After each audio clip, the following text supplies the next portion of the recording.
The Jolly Otter Winterlude. The day was bright but cold, and the sky was a swirling gray of clouds. It was snowing, and a steady snowfall had covered these wooded foothills in a soft white blanket of fresh powder up to an otter's knee. And that's a unit of measurement we can trust, because Camilla the otter was standing in it. As the pirate captain of the majestic ship, the Jolly Otter, admired the winter sky, a single snowflake drifted lazily onto her nose and melted away. "The tavern will be busy today," she said. The pack of bandits ignored her. Camilla added, "I'm sure of it. The tavern will be busy today." The pack of bandits continued to ignore her, more interested in the contents of the burlap sack they were rifling through. They were hardly concerned about the little otter. After all, they were big, strong, wild dogs. And she was just a little otter. She hardly posed any threat to them, especially not tied to that tree. No doubt these mutts had plenty of practice tying up animals smaller and weaker than themselves. And if Camilla struggled against her restraints, no doubt she would find them quite strong. But she didn't struggle against her restraints. She just kept looking up at the sky as the snow continued to gently fall. "That's what Mr. Pig would say," Camilla continued. "Mr. Pig owns the tavern, you see," she explained to the bandits, one of whom growled softly as she spoke. "I used to live in this tavern, and, technically, I lived in a barrel in the cellar of this tavern that catered to pirates." One of the bandits looked up from the sack. "Be quiet," he barked gruffly, and went back to his rifling. Camilla waited until just enough time had passed where the bandits might have thought she was done talking. Then she disappointed them. "That's right, pirates. Some of the roughest, rowdiest rascals in the world. And every day I would climb the stairs to work, and Mr. Pig would be waiting for me with a cup of tea and a warm meal." The bandit, which Camilla safely assumed was the leader, turned to face her. "We don't care." But Camilla carried on, because maybe someone listening might appreciate the context. "And every day, no matter the weather, Mr. Pig would always say, 'The tavern will be busy today.' And he was always right." The bandit leader snarled and dropped the sack. The snow crunched beneath his big furry paws as he made his way over to the little otter. He'd have never imagined when they caught her snooping around their camp that such a small animal could make so much noise. But he'd put a stop to that. Camilla seemed unfazed. "Mr. Pig is a kind, giving, good-hearted person," she said as the bandit tromped ever closer. "And he'd never want to let anyone down, especially not the pirates who come in every night to eat and drink and sing songs and tell stories." The mangy mongrel loomed over Camilla, brandishing his rusty knife. "I owe Mr. Pig so much," said Camilla. "So when I heard a delivery bound for his tavern had been stolen by a band of bobble-headed bandits, I couldn't stand idly by." All the bandits had abandoned the sack containing Mr. Pig's supplies and surrounded Camilla where she stood knee-deep in snow, tied to the tree. They'd had quite enough of this nosy, noisy otter. So they robbed her friend. So what? What was she going to do about it?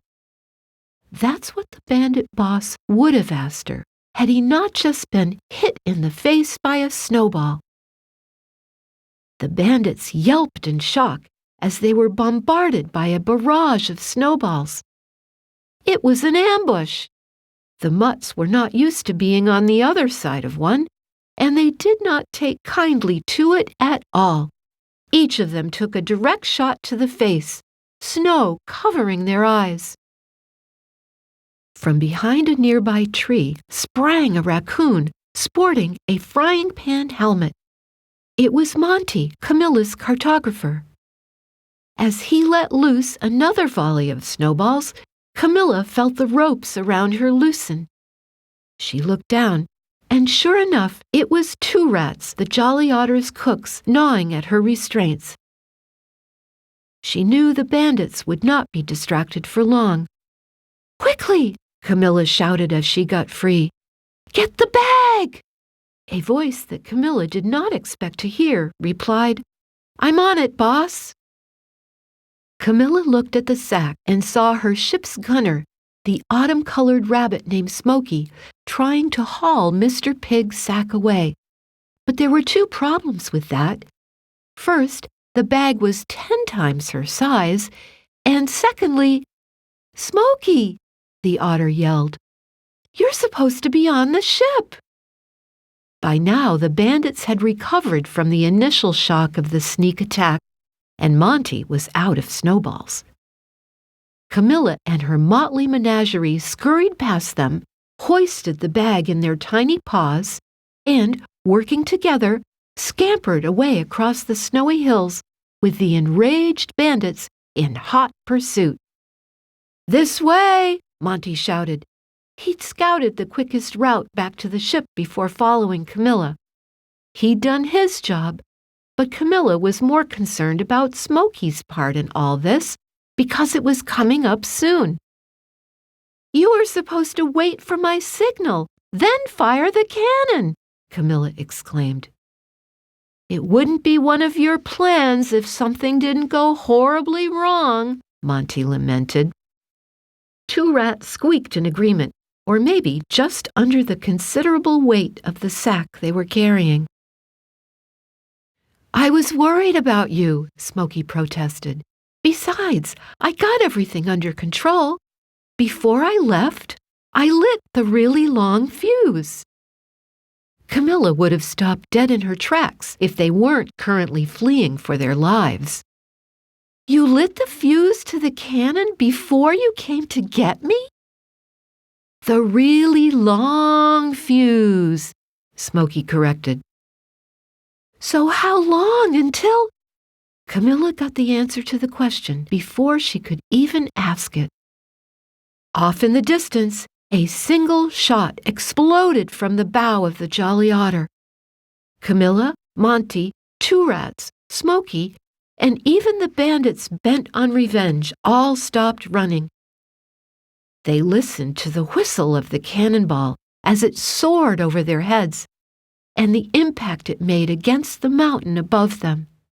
Then they all listened to the rumble as the cannonball set off the avalanche that was supposed to cover the crew's escape, but was now about to cover the crew. "Run!" Camilla cried. A wall of snow came barreling down the hillside. The pirate crew ran as quickly as they could ahead of it. The bandits, much heavier than the smaller animals, could not outrun the white powdery wave and howled as they were covered by the snow. Camilla and her crew hurried, seeing the Jolly Otter on the shore. The avalanche rumbled behind them, just a little further.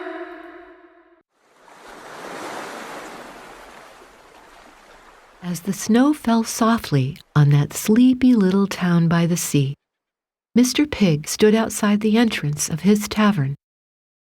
The snow had a way of making everything seem so calm, so quiet, like time was standing still.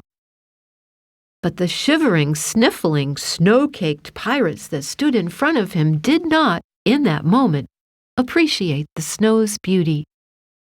"Special delivery!" sang the walking snowman and opened the sack in front of him. Inside were loaves of bread, boxes of cookies, bundles of fruits and nuts, and all manner of delicious food and sweets, enough to share with every pirate patron in attendance that night. "It's good to see you, Mr. Pig," Camilla said, smiling through chattering teeth. Mr. Pig smiled softly and stooped down to give Camilla a warm welcome home hug, not minding the snow and the damp. "Welcome back," he said, his voice ever so slightly choked as he fought back tears of joy upon seeing the little otter. "Let's get you inside and warmed up," Mr. Pig offered, turning his gaze towards the sea, finding a parade of sails making their way to shore through the snow. "The tavern will be busy tonight." I thought I heard the captain say, "Pay me my money down." Thank you for listening to The Adventures of the Jolly Otter, written and directed by Ben McLaughlin, narrated by Susan Lee McLaughlin, created and artwork by Amanda Bunce, with special thanks to Kate Bunce, Jill Kiter, and Corey Bunce. A Keo production. Sit by the river and watch it run. Pay me my money down, you pay me, you owe me. Pay me my money down, pay me or you go to jail. Pay me my money down. Well, that crocodile, he ran away. Pay me my money down. So we ain't setting sail today. Pay me my money down, you pay me, you owe me.